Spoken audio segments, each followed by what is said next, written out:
sur les questions posées par monsieur le député Le Vigourou sur donc d'abord l'éducation prioritaire et les critères de l'éducation prioritaire pour l'attribution des moyens. D'abord, vous avez commencé par des considérations démographiques qui sont de la plus haute importance. Et je voudrais m'y arrêter avec les conséquences éducatives et les conséquences financières qu'il faut avoir à l'esprit et que j'ai toujours eu à l'esprit dans les préparations de loi de finances. La France est dans une situation démographique mauvaise, et selon un mouvement qui est amorcé depuis environ 2014. Et cette situation, on n'alertera jamais assez sur cette question, et c'est, je crois que vous le savez, ce que je fais depuis 2017, je le rappelle sans arrêt, ça doit tous nous sensibiliser. Le fait qu'il manque environ 40 000 enfants par an au pays, si je puis dire, est quelque chose de très grave dans la durée et qui doit nous faire réagir.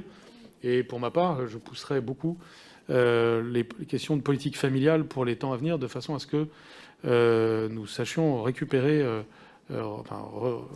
rebondir sur cette tendance, malheureusement sans doute amorcée lors du quinquennat précédent, par justement l'affaiblissement d'une série de politiques familiales. Néanmoins, dans ce contexte, on doit avoir la vision sur ce qui va se passer au cours des 10 prochaines années, aussi bien pour le premier degré que pour le second degré. Pour le premier degré, on doit accentuer la politique que nous avons menée, c'est-à-dire une politique qui continue à créer des postes dans le premier degré, alors même qu'il y a moins d'élèves, mais précisément pour avoir une amélioration massive du taux d'encadrement pour toute la France, parce que nous savons que c'est à ce moment-là que à cet âge de la vie que la baisse du taux d'encadrement peut être très forte. Pour ma part, je pense que la maternelle peut faire l'objet d'améliorations très grandes dans les temps à venir du fait de ce phénomène. Donc on prend le positif de ce phénomène négatif et en quelque sorte on accentue la dimension positive par des moyens en emploi supplémentaires. Et ça veut dire qu'on dresse le paysage d'une France qui en réalité fait très attention à ses petits-enfants, que ce soit les enfants avant 3 ans par les crèches, ou que ce soit les enfants après 3 ans, à travers de l'instruction obligatoire et d'un taux d'encadrement très favorable à l'école maternelle, en CP et CE1, si possible après aussi, mais en tout cas dans ces moments-là. Pour l'éducation prioritaire, bien sûr, mais aussi pour le reste du système. D'où l'objectif fixé par le président de la République au moment du grand débat, d'avoir pas plus de 24 élèves par classe dans toute la France, en grande section, en CP et en CE1, objectif que nous sommes sur le point d'atteindre à la rentrée 2021. Et donc cette visée-là qu'on doit avoir pour le premier degré, c'est-à-dire, quoi qu'il en soit, de toutes les façons, améliorer le taux d'encadrement de manière, pas à un élève près par classe, donc quelque chose de très massif, dans une vision de l'attention à l'enfant et de la personnalisation des parcours, et du fait qu'on consolide à cet âge-là les enjeux de langage, les enjeux de logique, les enjeux de culture. Et puis, pour le second degré, je reconnais, je l'ai dit depuis le début, que nous nous sommes mis dans une position qui était en quelque sorte une position intermédiaire. C'est-à-dire que, oui, il y a eu un peu plus d'élèves au lycée, plus qu'au collège d'ailleurs ces dernières années, et nous n'avons pas créé de postes dans le second degré. Nous avons compensé parfois des suppressions de postes par des heures supplémentaires, c'est vrai. Mais il faut bien voir que ce qui est important, c'est aussi ce qui va se passer au cours des prochaines années, où ça y est, la vague démographique négative est en train d'arriver déjà en 6e et en 5e, en réalité, va continuer 4e, 3e, seconde, première, terminale, année après année, où de toute façon, donc, le taux d'encadrement va s'améliorer dans le second degré.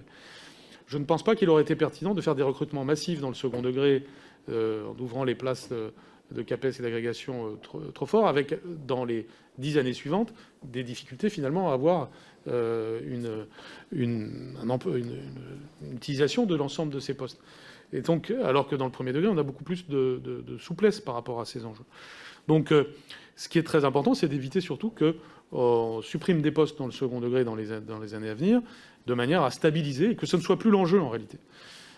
Pour l'éducation nationale, avec déjà plus d'1 100 000 salariés, le sujet ne doit pas être dans les années à venir, et là je me projette au-delà de 2022, ne doit pas être de supprimer ou de créer des emplois. Elle est avec le même nombre d'emplois, réussir à avoir une approche personnalisée du parcours de l'élève. Alors dans ce contexte, ça ne signifie pas l'immobilisme en termes d'emploi, ça signifie de bien affecter les emplois, et notamment d'avoir une considération très forte pour affecter les emplois de la bonne manière, au-delà de l'approche binaire entre éducation prioritaire et reste du pays. C'était une question centrale du rapport Mathiot-Azéma, qui a ouvert des pistes extrêmement intéressantes. Et c'est une des justifications de la création, pour la première fois dans notre pays, d'un secrétariat d'État à l'éducation prioritaire sous la responsabilité de Nathalie Elimas. Et je n'ai évidemment pas le temps de déployer tout ce qui est fait déjà sous sa responsabilité, et vraiment excellemment fait pour déployer toute une série de politiques d'éducation prioritaire. Je pense par exemple aux internats d'excellence actuellement, mais aussi aux cités éducatives et toute une série de sujets. Mais c'est aussi le développement d'une nouvelle manière de raisonner pour donner des moyens supplémentaires dans des endroits qui ne sont pas en éducation prioritaire et qui peuvent concerner le collège du Noid auquel vous faisiez référence, comme tous ceux qui lui ressemblent. C'est le dispositif CLA que nous avons développé qui est, à ce stade, la meilleure réponse à cela, c'est-à-dire un véritable contrat local pour accompagner les établissements et prendre des mesures spécifiques qui les concernent sans pour autant les ranger dans une case trop rigide, et qui permet aussi de renforcer, de stimuler le projet d'établissement ou le projet d'école. C'est une des réponses pour aussi ce qu'on appelle les écoles orphelines, et quelque chose donc d'intermédiaire entre REP et non REP, et qui permet de déployer des moyens nouveaux, mais aussi une vision qualitative renforcée. Et s'agissant des AESH, qui était l'objet de votre deuxième question, d'abord merci pour tout ce que vous avez dit sur le sujet. Et ensuite, c'est très important d'avoir comme, évidemment, et Madame la Présidente l'a souligné aussi, que chaque enfant soit accompagné et qu'on réussisse cela. Je me permets d'ailleurs de regrouper cette question avec celle que vous avez posée à la fin, puisque c'est les deux faces du même sujet. On a le sujet budgétaire quantitatif, et puis on a le sujet qualitatif dont vous avez parlé. Rappelons le chiffre que je disais tout à l'heure. Hein. En gros, on a eu 7% d'enfants en plus à la rentrée dernière et 11% de budget en plus.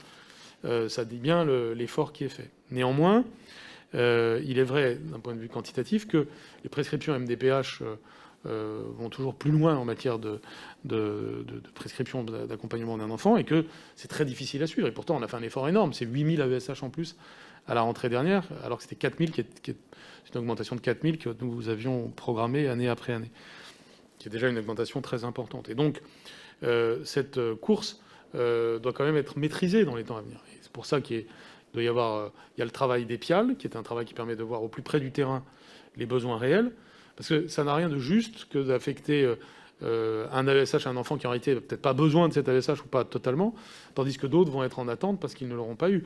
On doit évidemment ne pas considérer qu'on sort la solution d'un AESH comme étant la solution magique chaque fois qu'il y a un problème de handicap. Les choses sont évidemment plus complexes. Et donc cette maîtrise doit être plus forte dans les temps à venir. Il y aura probablement encore de la croissance dans les temps à venir, mais il faut surtout maintenant, là aussi, stabiliser les choses dans un sens qualitatif. En tout cas, et si je dis ces mots, c'est évidemment pas pour faire des économies budgétaires, puisque c'est le sujet d'augmentation budgétaire le plus important depuis le début du quinquennat. On tangente les 50% d'augmentation budgétaire en 4 ans. C'est considérable. J'ai donné le chiffre de 3,2 milliards tout à l'heure. C'est donc le but n'est pas de faire des économies. Le but est qu'on utilise bien nos moyens et que, comme vous l'avez dit, chaque enfant soit accompagné de manière adéquate. Alors, je ne vais pas refaire toute la revue de la politique de l'école inclusive, mais ça rejoint quand même ce que disait Madame la Présidente, c'est-à-dire ce qui est très important aussi, c'est le lien AESH, famille, école, et que ce lien soit le plus tôt possible en termes de préparation de rentrée. Et je vous remercie d'avoir salué ce qui se passe en effet, évidemment pas parfaitement, pas à 100%, mais qui est que nous nous efforçons le plus possible d'avoir un rendez-vous avec la famille en amont de la rentrée, que le trinôme AESH, école, élève, famille soit le plus soudé et le plus anticipé possible. Et puis c'est le numéro départemental que chaque famille peut appeler en amont de la rentrée, et tous ces enjeux qui ont été très travaillés. Je veux d'ailleurs rendre hommage à tous ceux qui se dédient à l'école inclusive et qui sont les artisans de ces progrès qui sont très importants. Donc nous avons des nouveaux progrès à faire. Ils ont été soulignés par plusieurs d'entre vous en termes de pouvoir d'achat des AESH, en termes de formation, qui s'est nettement améliorée, mais qui doit encore s'améliorer, en termes de considération des acteurs, et en termes de lien avec les familles, et d'ajustement au meilleur pour l'enfant de l'accompagnement, qui ne se résume pas au fait d'avoir un AESH, qui parfois passe par bien d'autres choses, notamment tout le travail que nous faisons avec Sophie Cluzel pour le lien entre les institutions médico-sociales et l'éducation nationale. C'est un des enjeux très forts du PIAL, c'est-à-dire des personnels spécialisés venus du milieu de la santé pour aider les enfants dans des collèges qui parfois, enfin des établissements ou des écoles de plus en plus équipés pour cela. Et il y a des progrès en la matière. Les collectivités locales travaillent aussi à ça. Et je pense qu'on peut avancer.